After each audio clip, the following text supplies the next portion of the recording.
ఈరోజు యోహాను యొక్క జీవిత చరిత్ర యోహాను గారు మనం బాప్టిజం ఇచ్చు యోహాను గారు నుంచి కొన్ని సంగతులు మనము తెలుసుకుందాం.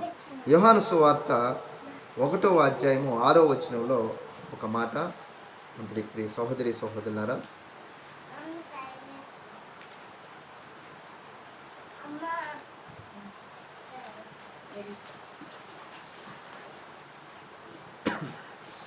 యోహాను సువార్త 1:6 దేవుని యొద్ద నుండి పంపబడిన యొక్క మనుష్యుడు ఉండెను, అతని పేరు యోహాను.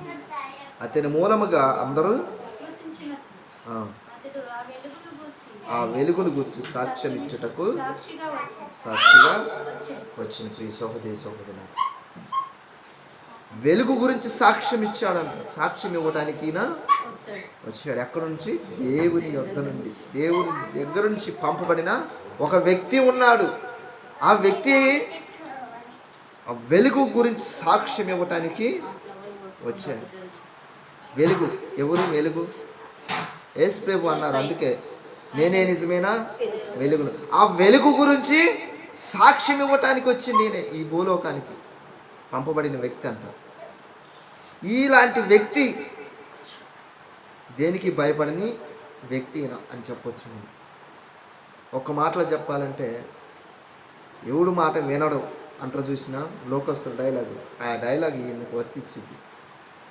దేనికి భయపడడు, దేనికి లోపడడు, ఆస్తులు కూడా పెట్టుకుందామని లేదు. ఆయనకు ఒకటే ఆ వెలుగుని గురించి సాక్ష్యం ఇవ్వటానికి వచ్చాడు అంతే. ఆ వెలుగు గురించి సాక్ష్యం ఇవ్వటం, బాప్టిజము ఇవ్వటం. మీ పద్ధతులు మార్చుకోండి, నమ్మి బాప్టిజము పొందండి. ఇదే ఆయన ప్రకటిస్తున్నది. ఆ వెలుగుల గురించి ప్రకటిస్తున్నాడు ఈయన. ఆ వెలుగుల గురించి సహోదరి సహోదరులారా, అందుకనే ఆయన కొన్ని సంఘటనలు చాలా ధైర్యంగా ప్రకటించారు. ఆయన సువార్త చెబుతున్న క్రమంలో యోహాను సువార్త 10:41లో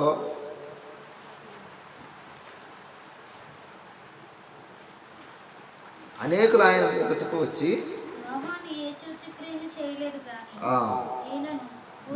ఈయన గురించి సత్యమైనవని అనేను. యోహాను అంటే ఏ సూచక్రియ చేయలేదు. ఆయన బ్రతికున్నాళ్ళు, ఆయన యేసుక్రీస్తు గురించి ప్రకటిస్తున్నాడు, సువార్త చేస్తున్నాడు. ఏమన్నా సూచక్రియ చేశాడమ్మా? ఏమి చేయలే. అందరినీ బాప్టిజం ఇవ్వటమే ఆయన పని, మారు మనసు పొందండి అని చెప్పటమే ఆయన పని. ఏ సూచక్రియలు చేయలేదండి, సూచక్రియలు చేయలేదు. కానీ ఆయన యోహాను గారు అంటే యోహాను గారు చాలా గొప్పవాడని యేసుక్రీస్తు వారి నోటి నుంచే చెప్పారు. ఆయన యేసుక్రీస్తు వారి ఒక సందర్భంలో యోహాను కంటే గొప్పవాడు ఎవరు లేరు.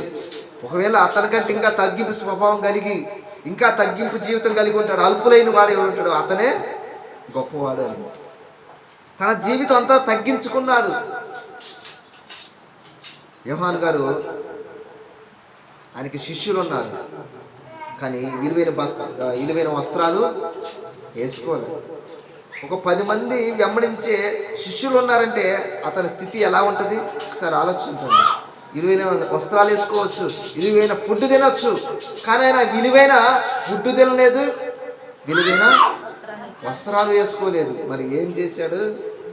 అంతకంటే విలువైనది సువార్తను ప్రకటించాడు. చెప్పటమే. ప్రతి వ్యక్తి ఆ వెలుగును తెలుసుకోవాలి, ఆ వెలుగు బాటలో నడవాలి. అందుకని ఆ వెలుగుకు చూపించడానికి ఈయన నిజమైన వెలుగు యేసుక్రీస్తు, ఆయన నమ్ముకొని బాప్తిస్మం పొందండి అని ప్రకటన చేస్తున్నాం. సహోదరి సహోదరులు, ఈరోజు మనమైతే అలా ధైర్యం చేయలేదు. ఆ రోజు ఆయన ఆ ధైర్యంతో ఉన్నాడు. వెలుగు గురించి సాక్ష్యం ఇవ్వడానికి వచ్చాడు, వెలుగు గురించే సాక్ష్యం ఇస్తున్నాడు. సంపాదించుకుందామని ఆశ లేదు, కూడబెట్టుకుందామని ఆశ లేదు, బ్రతికితే ప్రభు కోసం బతుకుదాం అని ఆశపడ్డాడు. ఈ సహోదరి సహోదరులు, అందుకని ఆయన మాటలన్నీ అన్నిటిని నమ్మారు కాబట్టి యేసుక్రీస్తును విశ్వసించారు. కొంతమంది నమ్మి బాప్తిస్ము తీసుకున్నారు. ఆయన చేసిన సూచక్రియను బట్టి వెంబడించలేదు యేసుక్రీస్తుని. ఆయన యోహాను గారు గొప్ప అద్భుతాలు చేశారు, అందుకని యేసుక్రీస్తుని నేను నమ్ముకున్నాను అని చెప్పలేదు జనాలు. ఏ సూచక్రియ చేయలేదు, కానీ ఈయన చెప్పిన మాటను బట్టి యేసును అంగీకరించారు. ఏం మాటలు చెప్పాడండి ఆయన? వెలుగు ఉన్నది, నిజమైన వెలుగు. ఆ వెలుగు గురించి సాక్ష్యం ఇవ్వటానికి వచ్చాను. ఆ వెలుగు ఆయన యేసుక్రీస్తు. ఆయన వెంబడించాలి, ఆయన నమ్ముకోవాలి, రక్షణ పొందాలి, బాప్తిస్మం తీసుకోవాలి. ఈ మాటలే పట్టుకొని ఈ రోజున ఆయన అక్కడున్న కొంతమంది యేసుక్రీస్తును అంగీకరించారు. ఇక్కడ మనం చెప్పలేము. కొంతమంది సాక్ష్యాలు ఎలా ఉంటాయంటే, యేసుక్రీస్తుని మీరు ఎలా నమ్ముకున్నారంటే, అప్పుల్లో ఉన్నప్పుడు, బాధల్లో ఉన్నప్పుడు, కష్టాల్లో ఉన్నప్పుడు, ఏ దిక్కు లేకపోతే, అందరు దేవుణ్ణి ఆశ్రయించినప్పుడు, ఎవరు సహాయం చేయకపోతే ఈయన నాకు సహాయం చేశాడు కాబట్టి నేను నమ్ముకున్నానని సాక్ష్యం చెప్పేవారు ఉన్నారు కదా. ఇంకొంతమంది అయితే కొన్ని బాధల్లో, చావు బతుకుల్లో ఉన్నప్పుడు నన్ను బ్రతికించుకాడు కాబట్టి అందుకు నేను నమ్ముకున్నాను అని సాక్ష్యం ఇస్తారు. కానీ యోహాను గారు జీవితంలో అక్కడున్న కొంతమంది సాక్ష్యం ఇస్తున్నారు ఏమంటే, యోహాను చెప్పిన మాటలను బట్టి మేము నమ్ముకున్నాం, ఆయన చేసిన సూచక్రియను బట్టి కూడా కాదు. కొంతమంది దైవ సేవకులు కొంత సూచక్రియలు చేస్తారు కదా, ఆ సూచక్రియను బట్టి కొంతమంది వెంబడించే వాళ్ళు కూడా ఉంటారు. మాకు కూడా ఏదైనా నడుము నొప్పి వచ్చి తగ్గిద్దేమో, తలనొప్పి వచ్చి తగ్గిద్దేమో, జ్వరం వచ్చి తగ్గిద్దేమో, అది ఆయన చేయి పెడితే పోతుందంట, చేయి పెడితే పడేస్తున్నాడంట అని వెంబడించే వాళ్ళు ఉంటారని చెప్పబడుతుంది ఈ వాక్యం అన్నమాట. ఇలాంటి వెంబడించే వాళ్ళు ఉంటే ఎంట విడుతూ ఉంటారు అన్నమాట కొంతమంది. కానీ వాళ్ళ మాటను బట్టి నువ్వు నమ్మొద్దు, వాళ్ళ మాటలు వాళ్ళు చేసిన అద్భుతాలను బట్టి నువ్వు యేసుని నమ్ముకోవద్దు. వారు చెప్పిన సాక్ష్యం ఏమిటి? యేసుక్రీస్తు లోకరక్షకుడు. ఈ మాటలు ఎప్పుడైతే చెప్పి ఉన్నాయో ఆ మాటను బట్టి నువ్వు ఆయన నమ్మాలి, విశ్వసించాలి, లోకరక్షకుగా నువ్వు అంగీకరించి బాప్తిస్మం తీసుకోవాలి. యేసును అంగీకరించిన వారు ప్రతి వారు బాప్తిస్మము పొందుకోవాలి, తీసుకోవాలి. ఈ సహోదరి ఈయన యోహాను గారు చేస్తున్న సేవ ఎంతో అద్భుతమైనది. ఈ రోజులో అలాంటి సేవ మనం చేయగలమా? ఎవరు చేయలేము. అయితే ఈ సహోదరులారా, ఈయన చేసిన ఒక పని, ఒక కార్యం ఏమిటంటే, ప్రతి ఒక్కరికి సువార్త ఎలా చెప్పాలంటే, అడవిలో కేకలేస్తున్నాడు. అడవిలో ఎక్కడ జనాలు ఎక్కడ గుంపుగా ఉంటారో, ఎక్కడ జనాలు సమూహంగా కూడి ఉంటారో అక్కడికి వెళ్ళటం, యేసుక్రీస్తును నమ్మండి, విశ్వసించండి, వెలుగున్నది, వెలుగును మీరు నడవాలి, ఆయన గురించి సాక్ష్యం ఇవ్వటం, యేసుక్రీస్తుని గురించి సాక్ష్యము ఇవ్వటం. ఈ రోజున మనము 10 మంది గుంపుగా ఉన్న కాడ యేసుక్రీస్తు గురించి సాక్ష్యం చెప్పాలంటేనే భయం కదా. ఒక 50 మంది ఆడ గుంపుగా ఉన్నారు అనుకో, ఆ 50 మంది దగ్గర యేసుక్రీస్తు మాట్లాడాలంటేనే భయం. ఇంకొక మాటలు చెప్పాలంటే అదేమో అంటారేమో భయం. అదే కొంచెం లో ఉంటారు కదా, వాళ్ళు కదా నమ్ముకునేది, మీరు కూడా వాళ్ళ అని అంటారేమో, చిన్న చూపు చూస్తారేమో అన్న భయంతో కూడా యేసుక్రీస్తు మాటలు అట్లా చెప్పం. కాబట్టి ప్రియ సహోదరులారా, ఆయన భయపడాల, ఏదైనా అనుకోని, కానీ నేను స్వార్థ చెప్పాలి, వెలుగును గురించి సాక్ష్యము చెప్పాలి అని ఆయన తీర్మానం తీసుకున్నాడు. ఆయన ఎక్కడి నుంచి వచ్చాడంట? దేవుని వద్ద నుంచి పంపబడిన వ్యక్తి. అయితే ఈ సహోదరులారా, ఆయన చేసిన ఒక పని ఏమిటంటే, మత్తయి సువార్త 14:3 వచనములో, ఏలయనగా నీవు నీ తమ్ముడైన సహోదరుడైన ఫిలిప్పు భార్యకు హేరోదియను ఉంచుకొనుట న్యాయము కాదని యోహాను గారు చెప్పగా, ఈ యోహాను గారు యొక్క పని ఏమిటి? సువార్త చెప్పటం. ప్రతి వ్యక్తి తప్పుడు మార్గంలో వెళ్తున్నప్పుడు, తప్పుడు పనులు చేస్తున్నప్పుడు వారిని గర్దించటమే. మీరు అన్యాయం చేస్తున్నారు, అక్రమం చేస్తున్నారని గర్దించటమే. ఆ గర్దించే క్రమంలో ఆ యొక్క రాజు ఉన్నాడు. ఆ ఆ సహోదరుని యొక్క సహోదరుడు ఉన్నాడు కదా, ఆ సహోదరుడు భార్యను ఉంచుకున్నాడు. అంటే ఒక మాటలు చెప్పాలంటే వివాహము చేసుకున్నాడు. ఆ వివాహము చేసుకున్నప్పుడు ఆ యోహాను గారు వచ్చి నువ్వు ఇలా చేయటము మంచిది కాదు. ఒక రాజు అయ్యుండి 10 మందికి న్యాయము చెప్పే వ్యక్తి అయ్యుండి అలా చేయటం మంచిదా? కానే కాదు ప్రియ సహోదరి. అది గమనించిన ఈ వ్యక్తి యోహాను గారు భయపడక ఆయన దగ్గరకు వచ్చి నిజము చెప్పాడు, నువ్వు ఇది చేయటము మంచిది కాదు అని. మనం చెప్పగలమా? ఒక అధికారి దగ్గరకు వచ్చి నువ్వు చేస్తున్నది పని ఇదే అని చెప్పగలమా? చెప్పలేము. ఎందుకు? ఆ అధికారి కోపం వచ్చి ఏదైనా చేస్తాడేమో, చంపుతాడేమో అని భయం. ఈ రోజున సంఘాలలో కూడా గర్దించి వాక్యం చెప్పాలన్న భయం. ఎక్కడ మానేస్తారేమో అని. ఒక సహోదరుడు మాకు తెలిసిన దైవ సేవకుడే, వాళ్ళ తల్లిదండ్రులందరూ చర్చికి వస్తారు. అతను కూడా కొంచెం భక్తిలోనే అప్పుడప్పుడు చర్చికి వస్తాడు. సో మన సహోదరుడే కదా, చర్చికి అప్పుడప్పుడు వారం కాకుండా అప్పుడప్పుడు వస్తుంటాడు కదా అని. అతని కటింగ్ బాగలేదని, నాన్న ఎందుకు ఈ కటింగ్ ఇలా వేసుకున్నావు, బాగలేదు కదా అంటే, ఇంత పెంచుకోవటం మంచిది కాదు, మనం విశ్వాసులము కటింగ్ చాలా శుభ్రంగా ఉండాలి, నీట్గా ఉండాలి అని చెప్పాడంట. ఇక ఏమైంది, మరుసటి ఆదివారం నుంచి రావటం. ఏంటంటే ఈ పాస్టర్ గారికి నా వ్యక్తిగత జీవితం ఎందుకు, ఈ దైవ సేవకుడు ఎంతో ఆయనకు వచ్చిన వారం 2 మాటలు చెప్పుకొని వెళ్ళిపోవాలి కదా, 2 మాటలు చెప్పుకొని వెళ్ళిపోతే చాలు, మా గురించి ఎందుకు? ఏమండి, పాస్టర్ గారికి ఎందుకు? అతని కటింగ్ ఎలా ఉంటే ఎందుకు, అతని హెయిర్ స్టైల్ ఎలా ఉంటే ఎందుకు అని అతను అనుకుంటున్నాడు. నిజం చెప్పండి, చర్చికి వచ్చిన వారు ఎలా ఉండాలి అది బోధించేది దైవసేవుడే కదా. ఒక వ్యక్తి రౌడీలాగా ఆడపిల్లలు పెంచుకున్నట్టు జుట్టు వేసుకున్నంత ఇంత పొడుగు పెంచుకొని చూసేవాళ్ళు ఏమంటారు, ఇది బజార్ రౌడీలాగా ఉన్నాడు, ఆ కటింగ్ ఏందిరా పెద్ద గూండాలాగా ఉన్నాడు, చూడటానికే భయంకరంగా ఉన్నాడు అని అంటారు తప్ప ఎంత నీట్గా ఉన్నాడు, శుభ్రంగా ఉన్నాడు అంటారా? కాబట్టి ప్రియ సహోదరి అది గమనించిన ఆ దైవసేకుడు, మనము దేవుని పిల్లలము, దేవుని స్వరూపమందు పుట్టిబడిన మనము చాలా నీట్గా పద్ధతిగా ఉండాలని చెప్పడం జరిగింది ప్రియ సహోదరి. కానీ ఆ వ్యక్తి అది తీసుకోలేదు.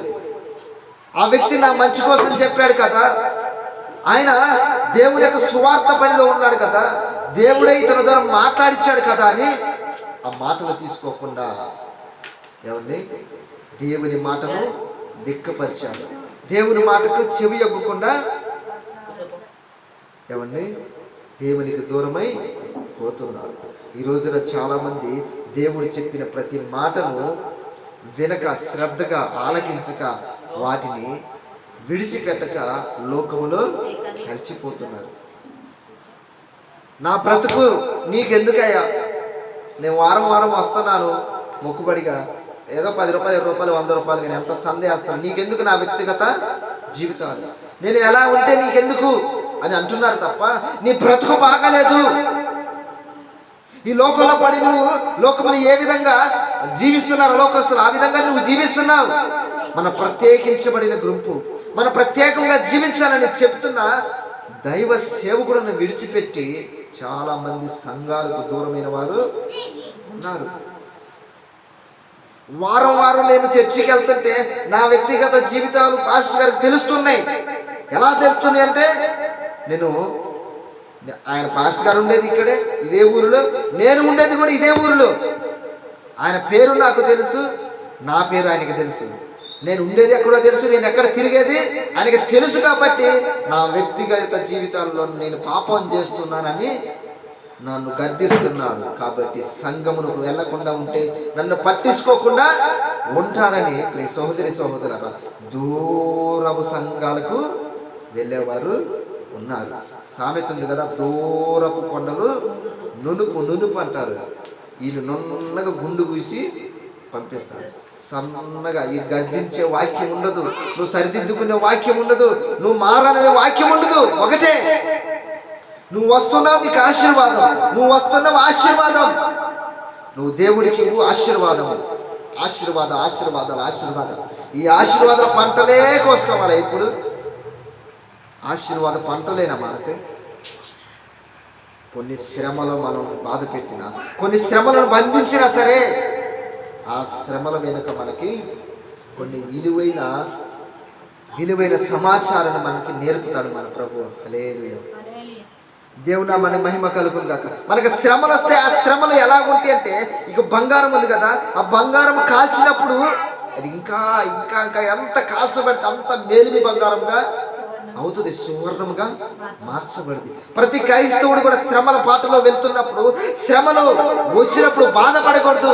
ఈ శ్రమలే నాకు ఆయుధాలు, ఈ శ్రమలే నాకు మేలిమి బంగారము లాంటివి, ఈ శ్రమలే నన్ను దేవుని యొద్దకు చేరుస్తాయి. ఈ శ్రమలలోనే నేను ఇంకా మేలిమి బంగారం కంటే దగదగా మెరవాలి అని కోరుకోవాలి.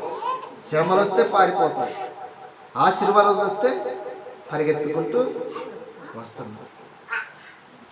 ఈ రోజున అలిగే క్రైస్తవులు ఎక్కువైపోయారండి. అలిగేవాళ్ళు అలుగుతున్నారు. ఎందుకు అలుగుతున్నారో అర్థం కావట్లా. ఎవరి మీద అలుగుతున్నాం? ఈ సహోదరి ఒక సహోదరి అయితే మరీ దారుణం. పాస్టర్ గారు ఒక చర్చి ఓపెనింగ్కి పిలిచాడు అందరినీ. అందరు వచ్చారు. అందరినీ ఫోటో దిగుదామని పిలిచారు. పాపం ఆయన అడవుల్లో ఒక ఆమె దూరంగా ఉంది, పిలవలేకపోయాడు. ఇంకా ఆమె ఈ పాస్టర్కి ఎంత అహంకారం, ఎంత ధిక్కారము. నేను ఈ ఊరిలో 10 మందికి చెప్పగలిగే సామర్థ్యాన్ని, 10 మందిలో ధనవంతురాలు నేనే, నన్నే మర్చిపోయాడు ఈయన. సో ఈ సంఘానికి నేను వెళ్ళను. మరి దారుణం అండి. ఆయన ఏదో సందర్భంలో మర్చిపోయి పిలవపోయాడు, కానీ నువ్వు అసలు సంఘాన్ని విడిచిపెట్టేస్తున్నారు చాలామంది. ఎందుకు అర్థం కాదు. చర్చి మీద అలుగుతున్నారు, దైవ సేవకుల మీద అలుగుతున్నారు. కాసంత గట్టిగా మాట్లాడదామంటే భయం, గర్జించి చెబుదామంటే భయం. ఆ భయం ఏమి యోహాన్ గారికి లేదు. ఆస్తులు కూడబెట్టుకుందామని లేదు, అంతస్తులు కట్టుకుందామని భయం లేదు. ఎక్కడ గర్జించి చెబితే పారిపోతాడేమో, నాకు రావాల్సిన డబ్బులు రాకుండా పోతాయేమో అని భయము లేదు. దైవ సేవకులు కూడా ఇదే నేర్చుకున్నారు. గర్జించి చెప్తే రారు, మెల్లగా చెబితే అసలుకి ఈ గర్జింపు జీవితమే. అసలు చెప్పకుండా ఉంటే, ఆశీర్వాదాలు చెప్పుకుంటూ పోతే వాళ్ళే జనాలు వస్తారు. కానీ ఆ వ్యక్తి మారేది ఎప్పుడు? ఆ వ్యక్తి యేసుక్రీస్తు గురించి నిజంగా తెలుసుకొని రక్షణ పొందేది ఎప్పుడు? తన వక్రమైన మార్గము సరిదిద్దుకునేది ఎప్పుడు? ప్రియ సహోదరి సహోదరులు, ఈ గర్దింపు వాక్యానికి నువ్వు లోబడి జీవించినప్పుడే. కానీ ఇది జీవించకుండా చాలామంది తప్పుడు మార్గంలో జీవిస్తున్నారు. ప్రియ సహోదరి సహోదరులు, అయితే ఈ యోహాను గారు మరి అంత మాట అన్న ఆ రాజుకి ఏమన్నా కోపం వచ్చిందా అంటే కోపము రాలా. ఏం కోపం రాలేదండి. విచిత్రంగా అనిపించింది. మరి అందరి అంత సైలెంట్గా ఉన్నాడు, అంత సైలెంట్గా ఉన్నా కానీ ఆమెకు కోపం వచ్చింది. ఎవరికి? రాణి గారికి కోపం వచ్చింది. రాజు గారి కోపం వస్తే ఏమో అనుకోవచ్చు, 2 కొరడా దెబ్బలే ఉంటాయి. కానీ రాణి గారికి కోపం వచ్చిందంటే ఈయన 2 ఆమె 2, మొత్తం 4 అయితే. అదేవిధంగా ఆమెకు కోపం వచ్చింది. ఆమెకు కోపం వచ్చి ఎలాగైనా పన్నాగం పన్నాలి, ఎలాగైనా ఈ యోహానును చంపాలి. ఏమండి, పాపము ఎత్తి చూపిస్తే చంపాలా? మీరు పాపము చేస్తున్నారు, తప్పు చేస్తున్నారని తెలియజేస్తే చంపాలా?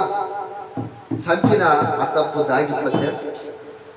యోహాను గారు చంపారు, ప్రజలకు తెలియదా ఏమో చేసిన చర్య? ప్రజలకు తెలియదా ఈ రాజు చేసిన అక్రమము దుష్కార్యము తెలియవా? తెలుసు. కానీ యోహాను చంపితే ఏమన్నా వస్తుందా? ఏమీ లేదు. మరి ఎక్కువ పాపము చేసిన వారు ఉంటారు. ఈ సహోదరి సహోదరులు చాలామంది ఇదే తప్పు చేస్తున్నారు. ఈ సంఘాన్ని విడిచిపెడితే చాలు, ఇంకో సంఘానికి పోతే చాలు. కానీ పాపము ఉంటుందా? అలాగనే ఉంటుంది. నువ్వు పాపపు స్థితిలో ఉన్నవా? నీ జనాలకు తెలుసు కదా. దైవ సేవకుడికి తెలుసు కాబట్టి గర్తించిండు. ఈ లోకస్తులు తెలియదు కాబట్టి, నీ స్థితి గురించి తెలియదు కాబట్టి నోరు తెరిస్తే అరే వాడి గురించి వద్దురా నాయన, వాడు తప్పు చేస్తున్నాడని తెలుసు అందరికీ. చెప్పిన అనుకో మన మీదనే రివర్స్ అవుతుడు. ఎలా అవుతుడు? మన మీదనే రివర్స్ అవుతుడు, మన మీద గొడవకు వస్తుడు. కాబట్టి వద్దు అని నువ్వు తప్పు చేస్తున్నా చెప్పరు. మరి దైవ సేవకుడికి అది ఉందా? భయం లేదు. దేవుని యొక్క వాక్యముతో అతను నిండుకొని దేవుని యొక్క ఆత్మతో నువ్వు తప్పుడు మార్గంలో వెళ్తున్నావు అని చెప్పటమే ఆయన పని. అందుకనే దావీదు గారు ఒక పాపము చేసినప్పుడు ప్రవక్తను పంపించినప్పుడు తన మార్గమును మల్లుకున్నాడు. తన తప్పుడు మార్గంలో వెళ్తున్నాడని గ్రహించాడు. ఎమ్మటనే దేవుని యొద్ద ఒప్పుకొని విడిచిపెట్టాడు. నిజముగా దావీదు స్వభావము, దావీదుకి ఉన్న యొక్క ఆలోచన విధానం నేడు క్రైస్తవులకుంటే ఎంతో బాగుండనిపిస్తుంది నాకు. ఆ రోజున నతానయేలు గారు మీరు వచ్చి నాకు ఎదురు చెప్పారండి, నాకు తెలియదా? ఒక రాజునయ్యుండి ఏది తప్పో ఏది ఒప్పో నాకు తెలియదా అని ఆయన కూడా ధిక్కరంగా అహంకారంగా ఉండి ఉంటే ఆయన కూడా పడిపోయేవాడే. కానీ ఆయన తన తప్పును తెలుసుకున్నాడు, దేవుని యొద్ద ఒప్పుకున్నాడు. అందుకే ఆయన నా హృదయానుసారుడని దేవుడే సాక్ష్యం చెప్తున్నాడు. ఒకసారి ఆలోచించండి. దేవుని నుంచి మాట ఎప్పుడైతే వచ్చిందో ఆ మాటకు లోబడేవాడే దేవుని యొక్క హృదయానుసారుడు. దేవుని యొక్క హృదయం ఏమిటి? అతను తప్పు చేస్తున్నప్పుడు, ఆ తప్పుని గద్దించినప్పుడు ఆ మాటకు లోపడితేనే హృదయానుసారుడు. అది దేవుని యొక్క హృదయంలో ఉంది. నువ్వు తప్పు చేస్తాను అని చెప్పినప్పుడు ఆ కుమారుడు తప్పుడు మార్గం విడిచిపెట్టాలి, తప్పు ఒప్పుకోవాలి అనేది దేవుని యొక్క హృదయం, దేవుని యొక్క ఆలోచన.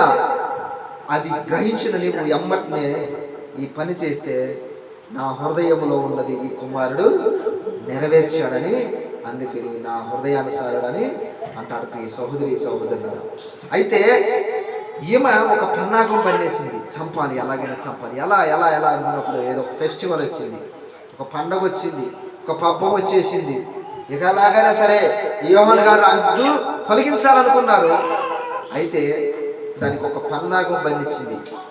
కుమార్తె బాగా రెడీ చేసింది, కుమార్తెకి మంచి నగలేసింది. ఈ రాజులందరూ తైతక్కలాడే ప్రోగ్రాం పెట్టుకున్నారు. రాజుగారు ఇతర దేశాల్లో ఉండే రాజులందరూ ఒక హాలు ఉంటుంది కదా, హాలు ముందు కూర్చున్నారు. ఇంకా పిలిపించండి అంటే ఏమొచ్చి తైతక్కలాడేసింది. ఈ తైతక్కలకి అందరూ మురిసిపోయి ఈ రాజు కూడా మురిసిపోయాడు. నీకేం కావాలి అని. ఏమండి, ఒక తమ్ముడి సహోదరుని పెళ్లి చేసుకుని ఇతను ఆ తమ్ముడి సహోదరి కూతురు ఏమవుతుంది? కుమార్తె కదా. కుమార్తె ఆ విధంగా 10 మంది ముందు డాన్స్ చేస్తుంటే సిగ్గులేని ఈ అదవ దానికి మురిసిపోయి ఏమండి నీకేం కావాలని కోరలుగుతుందంటే ఈ యొక్క దిక్కుమాలినోడండి. ఇంకో దిక్కుమాలి పని ఏమిటంటే ఒక కన్న కూతురికే 10 మంది ముందు తైతక్కలాడమని నగలేసి పంపించిందంటే ఆమె ఎంత దిక్కుమాలినామా.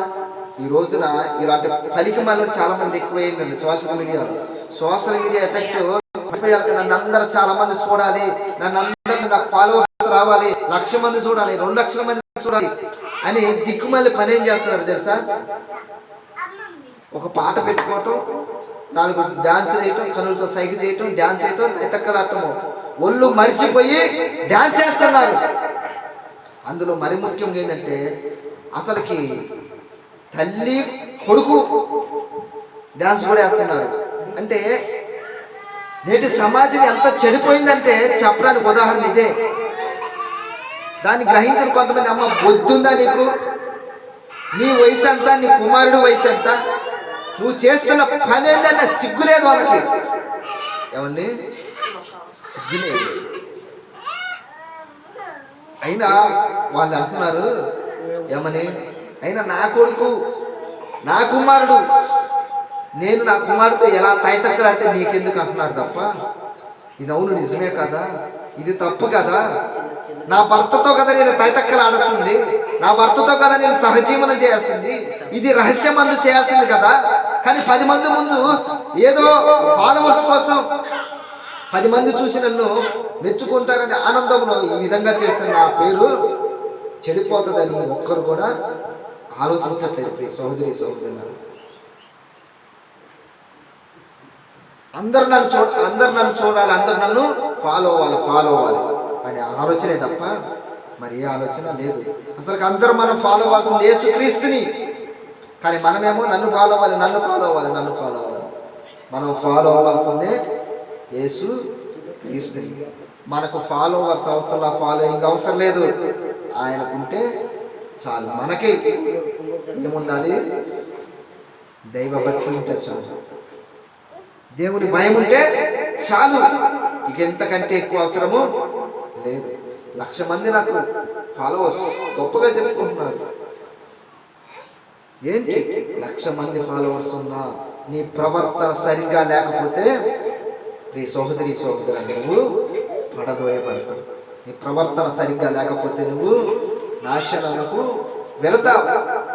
ఆ రోజున యోహాను గారు భయపడకుండా చెప్పాడు హేరోదు గారు మీరు తప్పు చేస్తున్నారు. కానీ ఆయన యోహాను గారిని ఒక్కసారి చెప్పాలంటే చాలాసార్లు తప్పించాలనుకున్నాడు. ఆ మాటని బట్టి ఆయన కోపపడలేదు, కానీ ఆమె కోపపడింది. ఆ మాట చదవండి.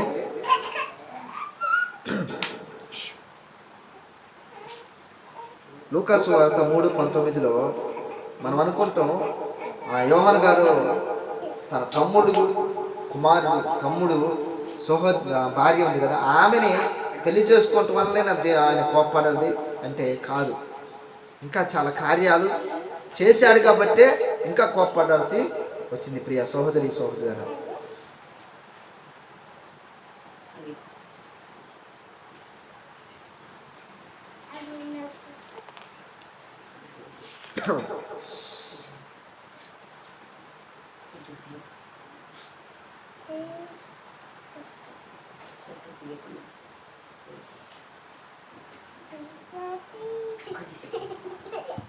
మార్కు సువార్త 6:19లో ఒక మాట ఉంటుంది.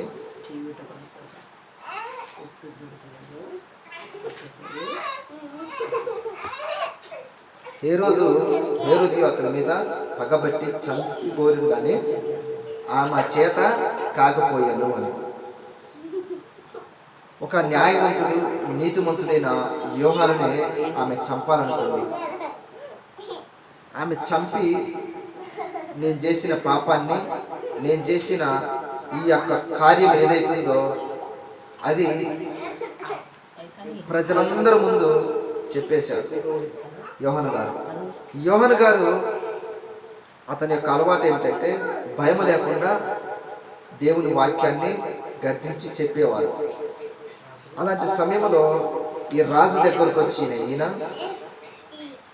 నీవు తప్పు చేస్తున్నావు అని ఆ రాజుని రహస్యంగా ఒక గదిలో తీసుకొని చెప్పాలి. ఆయన జనాల ముందే చెప్పడం జరిగింది. అది రాజు విన్నాడు, ఆమె భార్య కూడా విన్నది. ఈ మాటను బట్టి రాజుగారు ఏం చేయాలనుకోలేదు. కానీ ఎందుకు అంటే ఆయన నీతిమంతుడని, యోహాను గారు దేవుని యొద్ద నుంచి పంపబడిన వాడని, ఆయన భయభక్తులు కలిగిన వాడని ఆయనకు తెలుసు. నేను చేస్తున్న తప్పని నిజముగా ఆయన దేవుడు పంపబడిన ప్రవక్త కాబట్టి ఆయన చెప్పాడని గ్రహించాడు. కాబట్టి అతన్ని ఏమీ చేయాలనుకోలేదు. కానీ ఆమె పగబట్టింది. ఆమె పగబట్టి అలక ఇక కూతురు కూడా మాట ఇచ్చాడు, కూతురు కదా చంపేయాలని. సో ఆ మాట నిమిత్తం యోహాను గారిని చంపేశాడు తప్ప నిజంగా ఆయన మనసులో ఏమీ లేదండి. ఆయన మనసులో నిజంగా ఉంటే ఆ మాట ఎప్పుడైతే యోహాను గారు అన్నారో ఎమ్మటిని ఏమనాలి, యోహాను గారిని పట్టుకొని ముందు జైల్లో వేసేసేయండి, అతన్ని చంపేసేయని అనొచ్చు, కానీ ఆయన అల్ల. ఎందుకంటే ఒక పక్క ఆయనకి తెలుసు ఆయన చేసిన చెడు కార్యము అని, ఆయన చేస్తున్నది తప్పు అని తెలుసుకున్నాడు, కానీ దాన్ని విడిచి ఎట్లయిపోయాడు. ఆయన బందీ అయిపోయాడు. ఎవరి వలలో? ఆమె వలలో బందీ అయిపోయాడు. ఆమె వలలో బందీ అయిపోయాడు కాబట్టి ఆ పాపాన్ని విడిచిపెట్టలేకపోయాడు. ఈ రోజున నీవు ఎవరి వలలో బందీ అయిపోయావు? ఎవరి వలలో బందీ అయిపోయి దేవుడు పద్దాకలు నీ వైపు చెప్తున్నా, పద్దాకల నీ గురించి చెప్తున్నా, పాపమును విడిచిపెట్టు, సక్రమంగా నువ్వు నడువు అని చెప్తున్నా, నువ్వు దేవుడి మాటకు విలువ ఇవ్వకుండా దేవుడి మాటని నిర్లక్ష్యపరుస్తూ ఇంకా ఇంకా ఇంకా దూరముగా ఉంటున్నావు. ప్రియ సహోదరి సహోదరులను ఒకసారి ఆలోచన చేసుకో. యోహాను గారు చేసిన పరిచర్య ఎంతో గొప్పదని, తన ప్రాణము పోతుందని తెలిసిన, తన ప్రాణము ఇంతటితో లాస్ట్ అవుతుంది, నేను చెప్పే ఈ మాటలు ఈ రాజుకి నచ్చవు, ఈ రాజుగారు నన్ను కంపల్సరిగా చనిపేస్తాడు అని అనుకుని ఉండొచ్చు, కానీ భయపడలే. కానీ ఈ రోజున మనం భయపడుతున్నాం.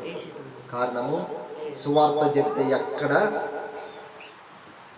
అడ్డుకుంటారు అని, దేవుని మాటలు చెప్తే ఎక్కడొచ్చి ఆగో ఆపో అంటారేమో అని. దేవుడు 10 మంది కూడుకొని 4 మాటలు దేవుని పాటలు పాడుకొని 4 మాటలు దేవుడి గురించి చెప్పుకుందామన్న భయం వేస్తుంది. కారణము భయం. కానీ యోహాను గారికి భయం లేదు, మనకైతే భయం అది. ఎందుకు వచ్చి ఎవరు మీరు క్రైస్తవులా? బీసీసీ సర్టిఫికేట్, మీ సర్టిఫికేట్ మార్చుకుంటా అని గోల చేసే వాళ్ళు ఉన్నారు. కాబట్టి ప్రియ సహోదరి సహోదరుల, ఇక ఏదైతే ఇదైంది, యోగాలు గారు చేసిన పని మనము చేస్తే ఎంతో లేదు. ప్రాణాలు పోతాయా? భయపడద్దు. ప్రాణాలు తీస్తారా? భయపడద్దు. ప్రాణం పోయినా సరే ఏమండి, మన ప్రభు కోసం పోయినా సరే ఆ వ్యక్తి మారు మనసు పొందితే చాలు. ఆ రోజున 12 మంది శిష్యులు ఎంచుకున్న, యేసుక్రీస్తు ఎంచుకున్న ఆ యొక్క శిష్యులు ఎవరైతే ఉన్నారో ప్రాణ భయంతో పరిగెత్తారు. యేసుక్రీస్తు వారిని పట్టుకున్నారు, సిలువ వేస్తారు, ఆయన బంధించేశారు. ఇక మేమెంత అని పారిపోయారండి. పారిపోయిన వ్యక్తులు ఒక్కొక్కరు మళ్ళీ లేచారు. పారిపోయిన వ్యక్తులే మళ్ళీ మరణానికి ఎదురొచ్చారు. చంపుతువా? చంపేసాయి. ఒకప్పుడు పారిపోయిన వ్యక్తి ఇప్పుడు వచ్చి చంపుతువా? చంపేసాయి. అంతా దేవుడికి మహిమ కలుగును గాకని తమ ప్రాణాలు సైతం అప్పగించారు కాబట్టే ఈ రోజున క్రైస్తవం ఇంతగా విస్తరించింది. ఈ రోజున ఒకవేళ దేవుడి కోసం మనం కూడా ప్రాణం పెట్టాల్సి వస్తే, ప్రాణం పెట్టేసినా సరే మనల్ని బట్టి దేవుడు ఇంకా చాలా మందిని క్రైస్తవులుగా మారుస్తున్నారు. ప్రభు హల్లెలూయా. 12 మంది తలకిందులు చేశారు. 12 మంది చనిపోతే 12 మందితో అంతమవుతుంది అనుకుంటున్నాం సువార్త. ఈ 12 మందితో కాదు, అంతకంటే రెట్టింపు అవుద్దని మన ప్రభువు చూపించాడు. ఇక అనుకోవచ్చు చాలామంది, ఒక మీటింగ్ జరిగింది. ఆ మీటింగ్లో అందరూ క్రైస్తవులు ఎక్కువైపోతున్నారండి, దీన్ని ఎలాగైనా తగ్గించాలి అని ఒక మీటింగ్ జరిగిందంట. అందరూ సమావేశం అయిపోయారంట. సమావేశమై అసలు వీళ్ళు ఎందుకు ఎక్కువైతున్నారు అంటే, వీళ్ళు ఎక్కువ సువార్త చెప్తారండి, ప్రజలంతా మతం మార్పిడి చేస్తారండి అంటారు. కొన్ని కారణాలు చెప్పేసారు. అసలు మనలోనే లోపాలు ఉన్నాయండి అని ఇంకొక అతను వేసి అసలు వీళ్ళంతా చంపేస్తే సరిపోద్ది, 10 మందిని చంపేస్తే భయపడి ఇంకెవరు చెప్పరు, ఆగిపోయింది అని అన్నారు. ఇంకొక అతను లేచి 10 మందిని నువ్వు చంపేద్దాం అంటున్నావు. ఈ 10 మందిని చంపితే సువార్త ఆగిపోయింది అనుకుంటున్నావు. ఈ 10 మంది చనిపోతే ఆ మరణాన్ని చూసి ఎవరు సువార్త వారు భయపడతారు మీరు అనుకుంటున్నారు. ఈ 10 మంది లేస్తే ఈ 10 మంది చనిపోతే భయపడరు వాళ్ళు, ఇంకొక 10 మంది లేస్తారు. ఆ 10 మందిని చేస్తే ఇంకొక 20 మంది లేస్తారు. మరి వీళ్ళని లేపేది ఎవరంటే దేవుడు. వాళ్ళ దేవుడు 10 మందిని చనిపోయినా ఆయన కోసం సువార్త నిమిత్తం ఇంకొక 10 మందిని లేపుతాడు. వాళ్ళు ఎంత హింసిస్తున్నా, ఎంతగా రెట్టింపు నువ్వు హింసించి చంపాలని చెప్పి అంతగా రెచ్చిపోతారు వాళ్ళు అని ఈ మాట చెప్పాక నంద చిన్న సర్దుకుని లేచిపోతారు అంట.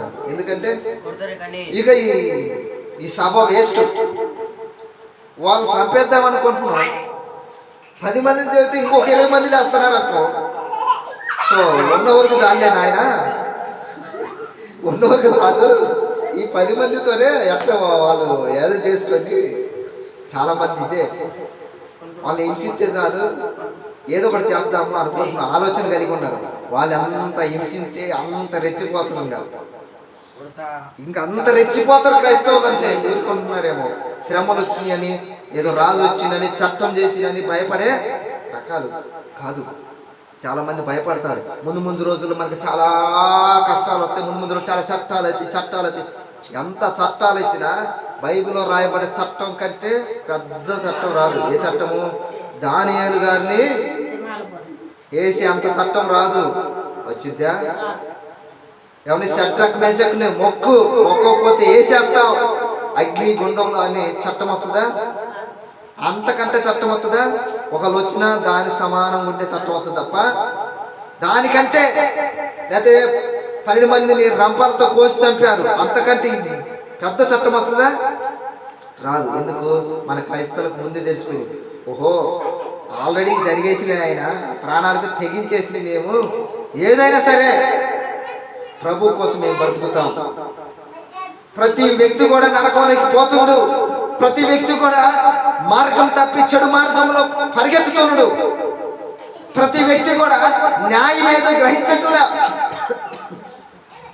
అన్యాయం చేస్తున్నాడు, దొంగతనం చేస్తున్నాడు, నరహత్య చేస్తున్నాడు, లేనిపోని జీవితాన్ని కల్పించుకొని లేనిపోని ఆశలకు పోయి పక్కవాడిని నాశనం చేస్తున్నాడు. ఈ నాశనకైన జీవితానికి పులి స్టాప్ పెట్టి, ఈ పులి స్టాప్ పెట్టి పరలోక రాజ్యం ఉన్నది, ఆ పరలోక రాజ్యానికి మీరు వెళ్ళాలి. అలా వెళ్ళాలంటే ఈ క్రియలన్నీ మీరు మానుకోవాలి, నిజమైన వెలుగును మీరు వెంబడించాలి అని ప్రాణాలకు తెగించైనా చెప్తున్నారు. కాబట్టి ప్రియ సహోదరి సహోదరులారా, మీరు ఎలా ఉన్నారు? యోహాను గారు సువార్త ప్రకటించినప్పుడు భయపడలేదు. రాజుగారు దాన్ని అంగీకరించిన పాపాన్ని ఒప్పుకోవటం, దాన్ని అంగీకరించి ఒప్పుకొని తీసివేసుకోలేదు. నేడు క్రైస్తవులు ఉన్న మనము ఒకసారి ఆలోచన చెప్పాలి. పదే మనకి పదాకల గుర్తు చేస్తున్నాడు మన ప్రభు. నిజంగా నువ్వు తప్పు చేస్తున్నావు, పలానా విషయంలో నువ్వు తప్పిపోయి పడిపోయిన స్థితిలో నీవు ఉన్నావు అని చెబుతున్నా మనం ఇంకా ఆ స్థితిలోనే ఉన్నాం. నిజమే కదా, నేను పడిపోయాను, నిజమే కదా, పాప స్థితిలో ఉన్నాను. పూర్వము నేను భక్తి మార్గంలో ఉన్నప్పుడు ఒక స్థితి వేరు, అప్పుడు ఎంతో నీతిగా యథార్థతంగా ఉండాలి అనుకున్నా, నిశ్చయించుకుని వచ్చాను. కానీ ఈ రోజున క్రైస్తవులు అని చెప్పుకుంటూ పలికి మాలిన వేషాలు వేస్తున్నారు. క్రైస్తవుడు అని చెప్పుకుంటూ వ్యభిచారం చేస్తున్నారు. క్రైస్తవుడు అని చెప్పుకుంటూ పక్కవాడి మీద అబద్ధాలు ఆడుతున్నారు. ఇక్కడి నుంచి అయినా గ్రహించాలి. మనము గ్రహించిన మరము ఆ తప్పులన్నింటినీ విడిచిపెట్టి మానుకొని ప్రభు వైపు వెంబడించాలి. ప్రియ సహోదరి సహోదరులారా, కాబట్టి మీరు ఈ మాటలు శ్రద్ధగా విన్న మీరు బూది గంధముల వరకు మీరు సాక్షిగా ఉండాలి. ఏ సాక్షిగా ఉండాలి? యేసు గురించి చెప్పటమే సాక్ష్యం. కొంతమంది సాక్ష్యం చెప్తారు, మా అప్పులైనవి, బాధలైనవి, కష్టాలైన అన్నీ పోయినాయి అని చెప్పుకుంటున్నారు. తప్పులేదు, నేనేం కాదంటలేదు. అయితే ఆ సాక్ష్యము కన్నా సువార్త సాక్ష్యము ఒక వ్యక్తిని మార్చగలిగింది. ఒక వ్యక్తి పాపపు స్థితిలో ఉన్నప్పుడు యేసుక్రీస్తు సువార్త అందినప్పుడు ఆ పాపపు స్థితిలో ఉన్న వ్యక్తి నిజముగా యేసు నన్ను రక్షించగలిగాడు, యేసు నా పాపాన్ని తీసివేసి పరలోక రాజ్యాన్ని చేర్చగలిగిన సామర్థ్యం కలిగిన వ్యక్తి ఈయనని గ్రహించి ఆ ఆత్మను మనము రక్షించగలుగుతాం. కానీ మనం చెప్పుకునే సాక్ష్యాలు ఎలా ఉంటాయి అంటే, ఒక ఆమె సాక్ష్యం నేను ఇంకా అది నిజమో అబద్ధం, ఆమె కల్పించుకున్నదో ఆమె కలగన్నదో నాకు తెలియదు, కానీ వాళ్ళ ఆయన బాగా పచ్చి తాగుబోతంట. ఆ తాగుబోతూ ఈమె భక్తి పరివారంట. ఆ తాగుబోతా భర్త ఎప్పుడు తాగొత్తుడంట. ఆమెని ఏదో చేయాలంట, గొడ్డలు తీసుకొని గొడ్డలు తీసుకోవటం, ఆమెని చంపాలని ప్రయత్నం చేస్తుంట. కాలి మీద నరకటం, చేతి మీద నరకటం, పొట్ట మీద గొడ్డలతో పొడవటం, పొట్టలో పేగులను బయటకు వచ్చేసి అయ్యని చెప్పుకుంటుంది. కానీ ఏమేమో బతికేసిందంట. ఏమండి, వాళ్ళ భర్త అన్ని సార్లు ఆమెని నరికేసి, కాలు నరికేసి, చేతులు నరికేసి, పొట్టలో కత్తితో పొడిసి ఎన్నిసార్లు పొడిసిన ఆమెకి ఏమీ కాలే. ఇప్పుడు సజీవంగా ఉందంట. ఏమండి, కొంచెం అప్పైన కాలు నరికింది అనుకో, కుంటికాలను కావాలగా. ప్రజలకి ఈ సాక్ష్యాన్ని అన్యులైతే ఏం ట్రోల్ చేస్తారో తెలుసా, నేను చెప్పకూడదు కానీ ఈ మాటలో. ఈ అన్యులు ఎలాగంటే వాళ్ళు ఇట్లా ముసుగేసుకొని ఏమైనా వాయిస్ పెట్టుకొని ఏమి ఎలా చెప్పిందో అలాగనే వాయిస్, అసలుకి ఎంత అసహ్యంగా ట్రోల్ చేస్తున్నారు. అందుకే మిమ్మల్ని అనేది వెర్రి గొర్రెలు అంటున్నారు. కల్పించుకొని చెబుతుందా, నిజంగా జరిగిందా? మరి అది నిజంగా జరిగితే ఆ భర్తేడి మనం పిలుచుకొచ్చుకొని మనము సాక్ష్యాలు చెప్పించుకుంటున్నాం. అసలు సాక్ష్యం మర్చిపోయిను, యేసుక్రీస్తు గురించి చెప్పటం మర్చిపోయిను, యేసుక్రీస్తు గురించి అసలు చేసిన త్యాగాన్ని గురించి మర్చిపోయిను. ఇక మన డబ్బాలు చెప్పుకుంటున్నాం. నేను కష్టపడ్డాను, నేను శ్రమ పడ్డాను, నాకు బాధల్లో ఉన్నప్పుడు ఇడిపించాడు దేవుడు, అప్పులో ఉన్నప్పుడు ఇడిపించాడు. ఇదే సాక్ష్యం. ఈ సాక్ష్యాన్ని చూసి 10 మంది నమ్మాలంట, 10 మంది యేసు ప్రభు వైపు రావాలంట. ఇదేనా సాక్ష్యం? ఏ సాక్ష్యాన్ని బట్టి రావాలా? యేసుక్రీస్తుని బట్టి రావాలి. నా సాక్ష్యాన్ని బట్టి వచ్చినాను వాడు ఏమనుకుంటాడు, అన్నా నువ్వు సాక్ష్యం ఇచ్చినావు అప్పులు పోతాయి అని. నేను కూడా అందుకే వచ్చినానా, నా అప్పులు పోలేదు, మళ్ళీ ఆడిపోతాడు, వెనక్కి వెళ్ళిపోతాడు. కాబట్టి ప్రియ సహోదరి సహోదరుడా, అది కాకుండా నువ్వు యేసుక్రీస్తు దగ్గర పోతే నీ పాపములు పోతాయి, నీ శాపములు పోతాయి అని నీకు పరలోక రాజ్యం గ్యారెంటీ కానీ ఇస్తాడని నువ్వు ఇచ్చినప్పుడు, హామీ ఇచ్చినప్పుడు దాన్ని పట్టుకొని ఉంటాడు. నేను చనిపోయినా సరే నన్ను సజీవంగా నిలబెట్టి పరలోక రాజ్యములో ఉంచుతాడు. నా మీద తీర్పు ఉండదు, నా మీద పాపము చేయడు అని, పాపము ఉంచుడు అని. కాబట్టి ప్రియ సహోదరి సహోదరు, ఈ యొక్క సాక్ష్యము చెప్పగలిగితే చాలామంది, యోహాను గారు ఆ సాక్ష్యమే చెప్పాడు కాబట్టి ఆయన మాటను పట్టుకుని యేసుని నమ్మారు. ఈరోజు మన సాక్ష్యాన్ని బట్టి యేసుని నమ్ముకుంటున్నారు. ఏ సాక్ష్యము? సెల్ఫ్ డబ్బా సాక్ష్యం. మరి అలాంటి సంఘాలు ఎందుకు ఉన్నాయంటే, కొంతమంది అంటారు ఏమని, ఆ సంఘం పోయిన కంచి మాకు బాగా అభివృద్ధి పొందిందండి, అప్పులు మొత్తం పోయినాయండి, శాపాలన్నీ పోయినాయి, అన్నీ పోయినాయి అని చెప్తున్నాం. మరి ఆ సంఘం వాక్యం ఏమిటంటే ఎప్పుడు ఆశీర్వాదాలే ఉంటాయి. ఇంకా మన బాప్టిజం తీసుకున్నాం, అవి తీసుకున్నాం, ఏం లేవు. మా కుటుంబ స్థితి బాగా ఎదగటానికి ఉంటే చాలు. ఆత్మీయంగా ఎదగటానికి ఎవరు ఆలోచించట్లా, ఆత్మీయ స్థితికి ఎదగటానికి ఎవరు ఆలోచించట్లా. ఏ స్థితి ఎదగాలంటున్నారు? ఇప్పుడు 2 ఎకరాలు ఇంకొక 4 ఎకరాలు, ఈ అభివృద్ధి ఉంటే చాలని ఈ రోజున పరిగెత్తుతున్నారు. అందుకనే బోధకులు కూడా ఇలాగే తయారయ్యారు. యోహానులాగా గర్దించి చెబితే, యోహానులాగా పాపాన్ని ఎత్తి చూపిస్తే మనల్ని కూడా చంపేస్తారేమో, మనల్ని కూడా విడిచిపెడతారేమో, మనల్ని కూడా వదిలిపెట్టిపోతారేమో, మనల్ని కూడా పగపడతారేమో. హేరోదియు ఏ విధంగా యోహాను మీద పగపట్టిందో అదే విధంగా మన మీద కూడా పగపడతారేమో అని తప్పును గర్దించటము మానేశారు. కాబట్టి సహోదరి సహోదరుడు, నువ్వు దేవుని మాటకు నీవు నిజంగా లోబడితే, నీ సంఘములో చెప్పబడిన దేవుని యొక్క గర్దింపుకు నువ్వు లోబడాల్సిందే. లోబడని జీవితము నీకు ఉండదు. ఒక ఎద్దు ఉందండి, ఎద్దుని తీసుకొచ్చుకొని అరగదున్నారని అది దాని మీద కాడి పెడతాం కదా, కాడి పెట్టేటప్పుడు అది తల ఇలా వంచాలి. ఇలా వంచకుండా ఉందనుకో, 2 కర్రలు తీసుకుని 2 బాతులు మెడ వంచు అని, అది ఎందాక వంచదు అనుకో, ఇది అసలు వేస్ట్, పనికిరాదు. దీనికి అవసరం తిండి పెట్టడం దండ, కానీ ఎవరికి నమ్మేయాలని చూస్తారు, లేకపోతే పోసుకుంటైనా తినేస్తారు కదా.